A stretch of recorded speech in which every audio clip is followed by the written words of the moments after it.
like true celebrities, or C-list celebrities, the two of them pulled double duty. They didn't just go to Kris Jenner's 70th birthday party. What began as a small moment would soon grow into one of the most unexpected controversies of 2025. For years, Meghan Markle's life has been magnified through lenses of fascination, criticism, and constant public curiosity. But in a year crowded with celebrity news, royal updates, and viral moments, three seemingly unrelated events collided to reshape the global conversation around her. Speculation that she might lose the title Duchess of Sussex when Prince William becomes king, a public poll naming her the most disliked celebrity of the year, and a short World Series reaction video that triggered an intense wave of commentary about authenticity and image. Alone, each story might have faded into the background. Together, they became something far bigger, a reflection of how modern celebrity works and how one woman can become a symbol of cultural division. Meghan Markle's journey from Hollywood actress to royal figure has never been straightforward. When she married Prince Harry in 2018, the world witnessed a ceremony filled with hope, history, and the promise of a modern era for the British monarchy. She was granted the title Duchess of Sussex, a symbolic recognition of her new role within the institution. At the time, media coverage focused on diversity, progress, and the merging of two very different worlds. But the optimism surrounding that moment soon collided with the realities of royal life.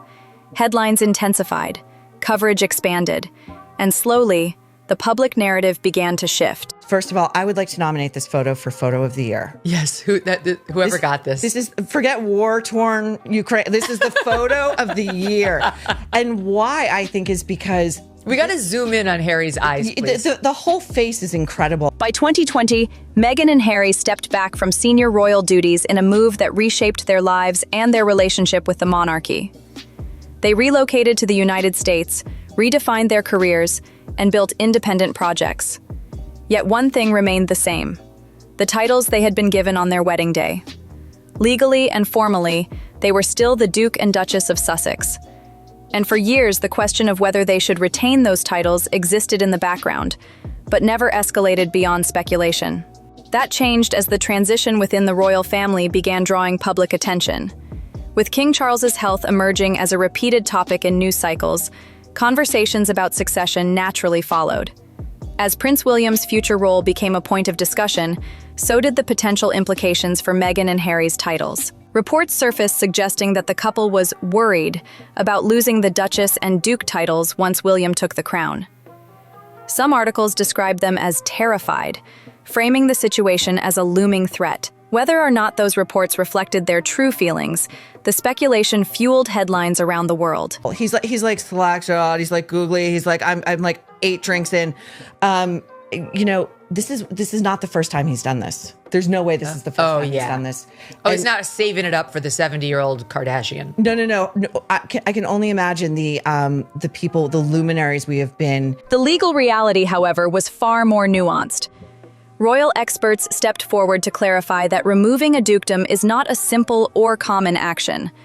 It often requires involvement from Parliament, approval from the reigning monarch, and justification rooted in historical precedent, not personal disagreement. In modern times, such an action has been incredibly rare. Still, curiosity continued to grow. The idea that Meghan might lose the title she had carried since 2018 became an emotional focal point for both supporters and critics. Supporters framed it as unfair, a move driven by pressure and politics. Critics argued it was an overdue correction, and through this back and forth, the conversation continued to evolve. But while the debate over titles simmered, another story suddenly captured public attention. In early 2025, Meghan Markle was ranked the most disliked celebrity of the year by a popular user-voted poll on Ranker, accumulating tens of thousands of votes. The list was not scientific or representative of an entire population. It reflected the opinions of a specific online community, many of whom had strong feelings about polarizing public figures. But in the age of digital metrics, rankings carry symbolic power. A number becomes a headline. A headline becomes a trend. and a trend becomes part of a narrative larger than the data itself. They actually pre-gamed, if you will, at another event, the Baby to Baby Gala, which is... Gala, soiree, which is a charity event. They were there supporting Meghan's good friend, Serena Williams. For Meghan, topping the list revived old debates about public perception.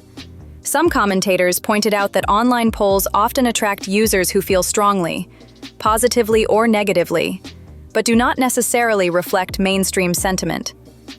Others argued that her placement in the poll demonstrated how deeply divided the public remains about her role in the royal family, her media presence, and the controversies that have followed her. The poll sparked arguments across social platforms. Was it meaningful? Was it exaggerated? Or was it yet another example of how quickly public opinion can harden around a celebrity who has lived at the center of cultural debate for years? Then came the moment that pushed the conversation into full visibility.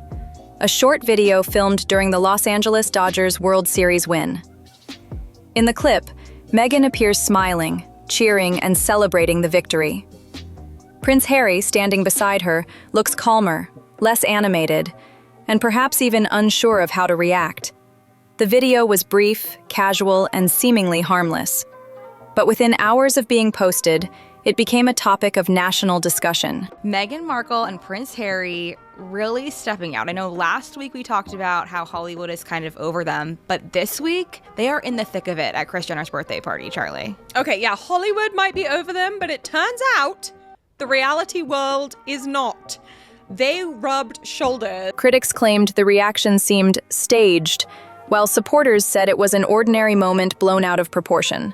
Conservative host Megyn Kelly amplified the debate when she publicly mocked the video, suggesting Meghan's excitement didn't come across as authentic and framing the clip as another example of performative behavior. Her comments quickly spread, turning a simple celebration into a cultural flashpoint. The debate was never really about baseball. It was about perception, authenticity, and the image Meghan carries wherever she goes. At this point, 3 storylines, titles, public sentiment, and a viral video, converged into one narrative. They revealed how quickly a public figure can become the center of discussions that have little to do with the events themselves. They showed how Meghan's story is no longer just about one woman navigating fame, but about the intersection of royalty, race, media dynamics, and modern celebrity culture. And they demonstrated how easily small moments can become magnified into symbolic statements.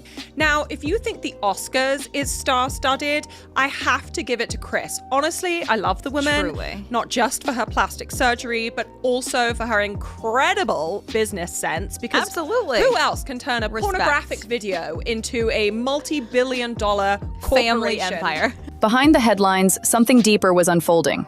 Cultural analysts began examining what Meghan's public journey says about the world around her.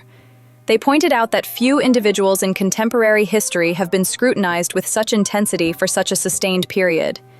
They noted that her identity as a biracial American woman entering one of the world's oldest institutions amplified tensions that were already present socially and politically. And they highlighted how, through no direct choice of her own, Meghan became a lightning rod, a figure people projected their beliefs, frustrations, and hopes onto. As speculation around her title reached peak intensity, legal and historical experts clarified the real situation. Removing a royal title is a long, difficult, and politically sensitive process. Even if future discussions arose, no immediate changes were on the horizon. This moment briefly paused the conversation, reminding the world that behind rumors lie complex realities.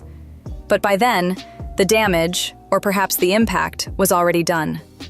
The speculation had shaped public imagination, and the question of whether she would lose the Duchess title had taken on a life of its own. And this is actually who she's dealing with behind closed doors. Yeah. This is a middle-aged man, a prince of the blood, who has been around high-powered people. And this is where the tether with Andrew comes in. It's just so sleazy and smarmy and immature. And this is the guy she goes home with every night. Then came the shift. Subtle but important. The frenzy began to quiet.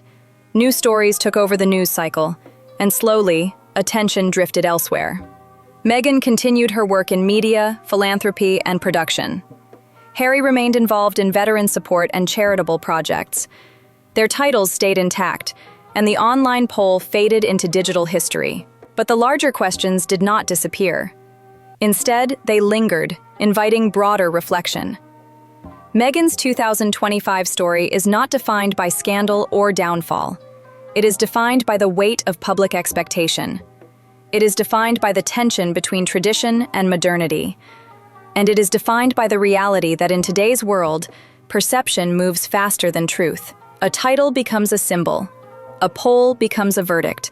A few seconds of video become a cultural conversation. And through it all, the person at the center must learn to navigate a world that rarely pauses long enough to understand the full picture. And doesn't this is like the yin to the yang of that fake. On my video the other day, I called it the Super Bowl win, but it's baseball, so it's not the Super Bowl win. It's the World Series win. When they did that fake. Oh, yes. In many ways, Meghan remains a mirror, reflecting the divisions, biases, and hopes of the society watching her. Some see her as a trailblazer, others see her as a disruptor, and many view her as a reminder of how complicated it is to balance personal identity with global visibility. Her story continues to evolve because it speaks to something larger, the changing nature of fame itself. As 2025 unfolds, one truth becomes clear. Meghan Markle is no longer simply a former actress, a duchess, or a public figure. She has become a symbol of a new kind of celebrity, one shaped not only by accomplishments or controversies, but by the speed and scale of modern media. And her journey raises questions we will continue to explore. What does authenticity mean in a world where everything is recorded? How does a public figure maintain control of their story? And what happens when the smallest moments turn into global conversations? And then just hightailed it on over to Beverly Hills, where they were guests at Jeff Bezos's Beverly Hills mansion, which was the location of Chris's birthday party. In the end, Meghan's story this year is not about titles lost or polls won. It is about resilience, perception, and the ever-changing landscape of cultural identity. It is about the tension between the image people see and the reality that exists behind the camera. And it is about the ongoing challenge of living in a world where the spotlight never fully fades. If you found this story insightful, share your thoughts in the comments. And for more in-depth coverage of Hollywood, royalty, and global celebrity culture, subscribe and stay connected with Starside Chatter, where we explore the stories behind the spotlight.